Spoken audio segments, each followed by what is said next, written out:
I was just trying to show you that the need is that we always have to have human beings to do the work. You don't. There will be a time when very few people can operate everything in the continental United States. And the rest of the people go on vacations, swim, yachting, camping, shoot pictures, study chemistry, go back to school, music, travel, anthropology, conferences, you see what I mean?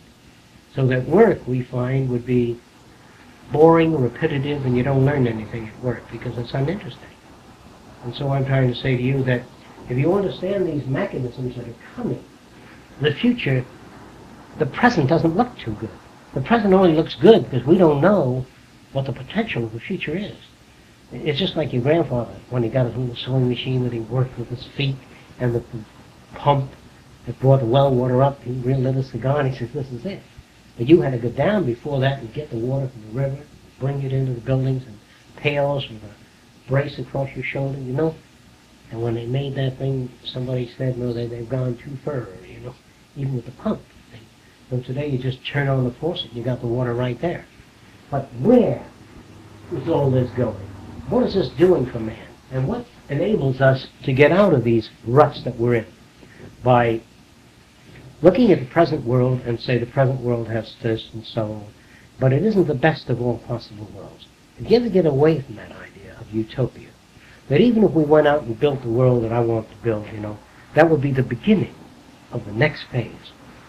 Because 10 years into that world, the kids that grow up in that system will look at that world as all those old fucking Fresconian buildings that were round. You know, they're out. Here's the new way. See, there's no utopia, no finality, that man has an infinite journey into change. So the idea of thinking of an ideal world where there's no war and all, that's good. That's only the beginning of the next phase. See what I mean?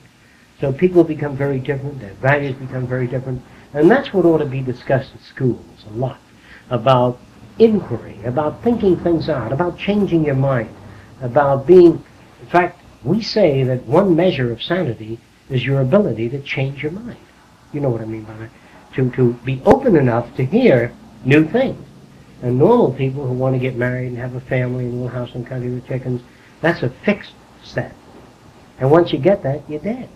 And once you get your house and country with chickens, your two favorite horses that you like to ride, if this is your best of all possible worlds, from that day forth, if you stagnate, your kids undergo change and you never understand them. So I say, get your house and country with chickens. Get your horses, but read and listen to ideas, you see what I mean? So that you're programmed continuously, you're updated. That's why people become obsolete. They become obsolete because they arrive at a certain value system and they belong to the American Legion or the Turkish American Club, which, what does it do? Perpetuates Turkish American values.